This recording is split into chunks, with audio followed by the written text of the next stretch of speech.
है सर्वप्रथम औरंगजेब ने जेसुइट पादरियों को आमंत्रित करने के लिए एक दूत मंडल गोवा भेजा था, जो कि गलत है। सर्वप्रथम अकबर ने जेसुइट पादरियों को आमंत्रित करने के लिए एक दूत मंडल भेजा था गोवा, तो पहला गलत हो गया। दूसरा है पहला जेसुइट शिष्टमंडल फतेहपुर सीकरी के मुगल दरबार में पहुंचा था, एकदम सही है, और ये पहुंचा था 1580 में, 1580 में, तो दूसरा सही है। तीसरा है पहले जेसुइट शिष्टमंडल का नेता पारदे रुडोल्फ एक्वाविवा था, ये भी सही है। तीसरा भी सही है कि जो पहला जेसुइट शिष्टमंडल आया था उसका नेता था पारदे रुडोल्फ एक्वाविवा। और चौथा है जेसुइट विवरण मुगल काल के राज्य अधिकारियों और सामान्य जन जीवन के बारे में फारसी इतिहासकारों द्वारा दी गई सूचना की पुष्टि करते हैं, ये भी सही है कि जो जेसुइट विवरण है ये विवरण जो फारसी इतिहासकारों के द्वारा जो मुगल काल के राज्य अधिकारियों और सामान्य जनजीवन के बारे में जो जानकारी दी गई है उसकी पुष्टि करता है, यानी कि चेक एंड बैलेंस करता है। ठीक है, तो 2, 3, 4 इसमें आंसर होगा डी, 2, 3, 4। क्वेश्चन नंबर 2 है यूरोपीय व्यापारियों के संदर्भ में सूची फर्स्ट की सूची सेकंड के साथ सुमेलित कीजिए। सूची फर्स्ट में है निर्यातित वस्तुएं और सूची सेकंड में है संबंधित स्थान। तो नील का निर्यात होता था गुजरात से, कपड़ा का निर्यात होता था कोरोमंडल से, कच्चा रेशम और शक्कर का निर्यात होता था बालासोर उड़ीसा और हुगली बंगाल से, और सोल्ट पीटर का निर्यात होता था बिहार से। तो चारों सही है इसमें, ए में 1, बी में 2, सी में 3 और डी में 4। क्वेश्चन नंबर 3 है अवध के संदर्भ में निम्नांकित कथनों में से कौन से सही नहीं है।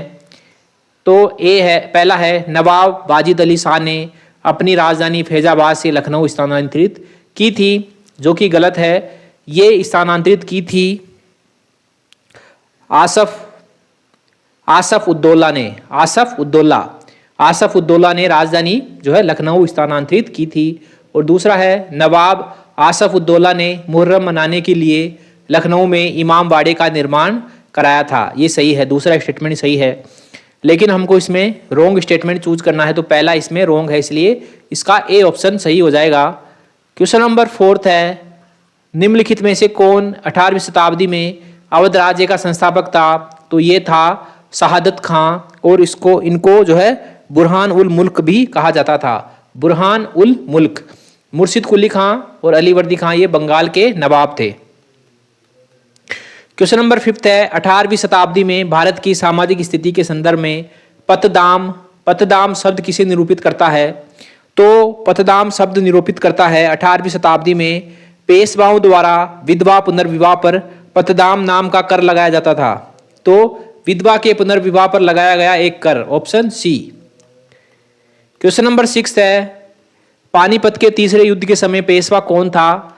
तो इस समय पेशवा था बालाजी बाजीराव, और पानीपत के तीसरे युद्ध में विदेशी आक्रमण किया था अफगान के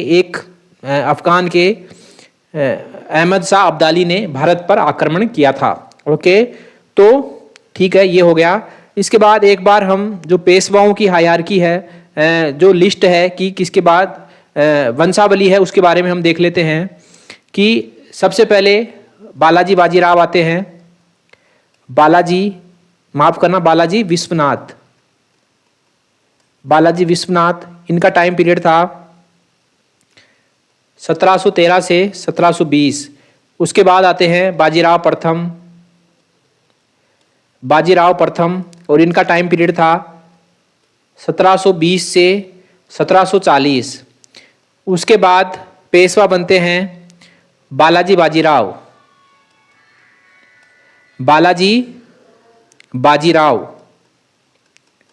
और ये 1740 से 1761 तक पेशवा रहे। उसके बाद पेशवा बनते हैं माधवराव प्रथम, और ये पेशवा रहे 1761 से 1772, ठीक है। उसके बाद माधव राव के बाद नारायण राव, और नारायण राव 1772 से 1773 तक पेशवा रहे। फिर है रघुनाथ राव पेशवा बने, रघुनाथ राव, और ये पेशवा रहते हैं 1773 से 1774। उसके बाद माधव राव द्वितीय, ये पेशवा रहते हैं 1774 से 1795। उसके बाद पेशवा बनते हैं बाजीराव द्वितीय, और ये 1796 से 1802 तक पेशवा रहते हैं। उसके बाद 1803 से 1818 तक पेशवा रहते हैं। और उसके बाद अंत में है नाना साहेब, ये पेशवा रहते हैं 1851 से 1857 तक। ओके, तो ये बात हो गई। बाजीराव प्रथम पेशवा रहते हैं 1720 से 40 तक, बाजीराव द्वितीय 2 बार पेशवा रहते हैं 1796 से 1802 तक और 1803 से 1818 तक। और बालाजी विश्वनाथ 1713 से 1720, 1713 से 1720 तक पेशवा रहते हैं। क्वेश्चन नंबर 7 है, निम्नलिखित युग्मों पर विचार कीजिए। एक तरफ है मुगल कालीन घटनाएं और एक तरफ है उनका काल। तो चंदेरी का युद्ध लड़ा गया था बाबर और मेदिनी राय के मध्य, और ये 1528 की घटना है, तो पहला गलत हो गया। दूसरा है जजिया की समाप्ति, तो जजिया की समाप्ति हुई थी 1564 में, और इसमें दे रखा है 1575, ये भी गलत हो गया।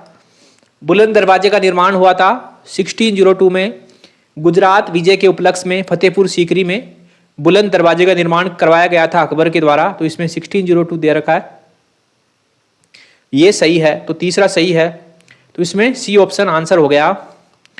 क्वेश्चन नंबर 8 है, अग्रहार के संदर्भ में निम्नलिखित कथनों में से कौन सा सही है।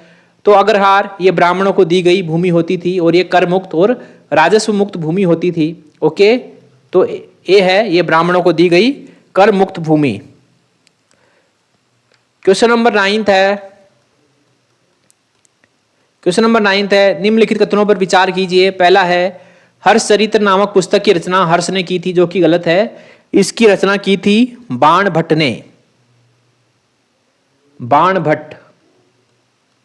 ने हर्षचरित्र की रचना की थी, तो पहला गलत हो गया। दूसरा है, चालुक्य राजा पुलकेशिन की राजधानी बादामी थी, एकदम सही। और ये जो बादामी है, ये वर्तमान कर्नाटक के आधुनिक बीजापुर जिले के बादामी में ये राजधानी है, ये राजधानी थी।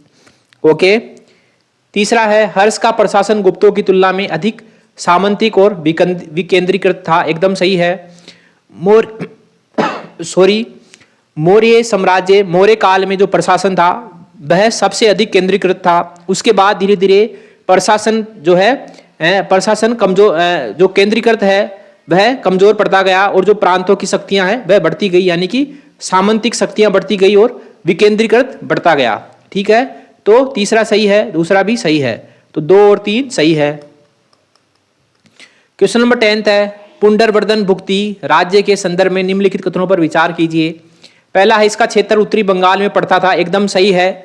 और पुंडरवर्धन भुक्ति राज्य ने शासन किया था उत्तरी बंगाल में शासन किया था इसने 432 से 433 से 433 से लगभग 100 वर्षों तक इसने उत्तरी बंगाल में शासन किया, तो पहला सही है। दूसरा है, इनकी स्वर्ण मुद्राओं को दिनार कहा जाता था, यह भी सही है कि इनकी स्वर्ण मुद्राओं को दिनार कहा जाता था। और इसका प्रमाण क्या है कि अनुदान पत्रों से ज्ञात होता है कि भूमि का जो मूल्य है वह स्वर्ण मुद्राओं, जिनको दिनार कहा जाता था, उसमें जो है चुकाया जाता था। यानी कि अनुदान पत्रों से हमको यह ज्ञात होता है कि जो भूमि का मूल्य है वह दिनार में चुकाया जाता था, और दिनार कहा जाता था स्वर्ण मुद्राओं को। तीसरा है, यहाँ धार्मिक प्रयोजनार्थ कर मुक्त भूमि दान दी जाती थी, एकदम सही है, तीसरा भी सही है। तो इसमें सी ऑप्शन हमारा आंसर हो गया। इसी के साथ एमसीक्यू सीरीज का लेक्चर नंबर 149 यही समाप्त होता है। मिलते हैं अगले लेक्चर में, तब तक के लिए थैंक यू वेरी मच।